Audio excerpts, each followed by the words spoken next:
Hello అండి, అందరికీ నమస్కారం. ముందుగా మీకు అందరికీ ఒక రిక్వెస్ట్ అండి. మీకు మా కథను నచ్చితే లైక్ చేయండి, షేర్ చేయండి, సబ్స్క్రైబ్ చేసుకోవడం అస్సలు మర్చిపోకండి. ఇక కథ మొదలెట్టేస్తున్నానండి. పని మనిషి ప్రాణాలు తీసిన డబ్బు, పైశాచిక ఆనందం. నరసమ్మ మా ఇంట్లో వంట మనిషి. 2 సంవత్సరాల క్రితం దాకా గుండె నొప్పి రావడంతో నరసమ్మని వంట కుదుర్చుకున్నాం. నరసమ్మ చేతి రుచి అమ్మని తలపిస్తుంది. అంత అద్భుతంగా వంట చేస్తుంది. నరసమ్మ మా ఇంట్లోనే మరో 4 ఇళ్లలో కూడా వంట చేస్తుంది. మా అమ్మాయితో ఫోన్ మాట్లాడి పెట్టేసిన నాతో మా ఆయన ఏంటట తల్లి కూతుర్ల కబుర్లు, బుడ్డిదాన్ని చూసుకోవడం చాలా కష్టంగా ఉందిటండి. మొన్నటిదాకా వియ్యపురాలే దగ్గరుండి అమ్మలా చూసుకున్నారు. నేను వెళ్ళలేని పరిస్థితి. డాక్టర్లు ఇప్పట్లో ప్రయాణాలు వద్దు అన్నారు. క్రష్లో పెట్టినా ఉదయం నుంచి సాయంత్రం వరకు చూసుకుంటారు. అయితే నా కూతురు అల్లుడు డాక్టర్లు. వాళ్ళకు ఒక టైం అంటూ ఉండదు. మామగారికి ఒంట్లో బాగుండదు, ఆస్మా. ఆయన్ని వదిలి అత్తగారు మమ్మల్ని చూసుకున్నారు. ఇప్పుడు పూర్తిగా పాపను చూస్తూ వంట చేసి పెట్టడానికి ఒక మనిషి కావాలి అని భర్తతో చెప్పింది. నరసమ్మకి 2 కూతుళ్ళు. భర్త రోజు తాగొచ్చి నరసమ్మ దగ్గర డబ్బులు లాక్కునేవాడు. అందుకే భర్తకి తెలియకుండా కొంత డబ్బు తన మనవరాళ్ళ కోసం నా దగ్గర ఉంచేది. అయితే నేను ఆమె పేరున బ్యాంకులో ఖాతా ఓపెన్ చేసి దాన్ని వేసేదాన్ని. నరసమ్మకి 2 అల్లులు కూడా ఒట్టి దుబారా మనుషులు. అందరూ అద్దెల్లోనే ఉండేవారు. ఆమెకి ఎప్పుడైనా సరే ఒక సొంత ఇల్లు కట్టి అందరూ ఆ ఇంట్లో సంతోషంగా ఉండాలని. నరసమ్మ, లండన్ వెళ్తావా? అక్కడ 2 సంవత్సరాలు పనిచేయాలి.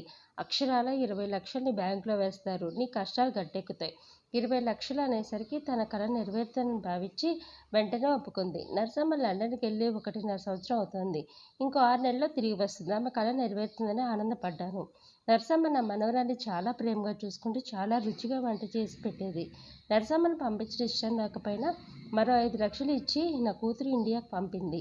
మొత్తం 25 లక్షలు ఆమె బ్యాంక్ అకౌంట్లో రాగానే నరసమ్మ నా కాలికి దండం పెట్టి, అమ్మగారు ఇల్లు కట్టించడాన్ని మీరే దగ్గరుండి చూసుకోవాలి అని బతిమలాడింది. అలాగే అని మాటిచ్చి ఇంటికి పంపాను.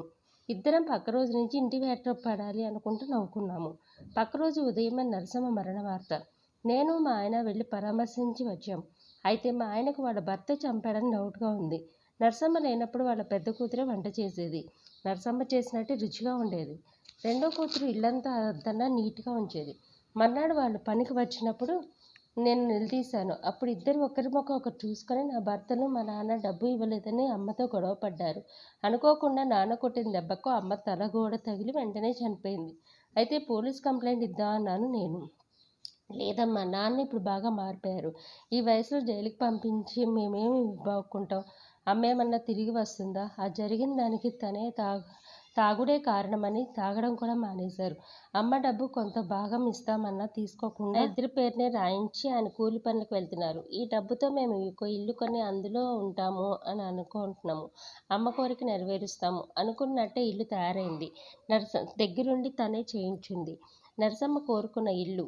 దానిలో హాల్లో నరసమ్మ పెద్ద ఫోటో నుంచి నరసమ్మ నన్ను నవ్వుతూ పలకరిస్తున్నట్లు అనిపించింది.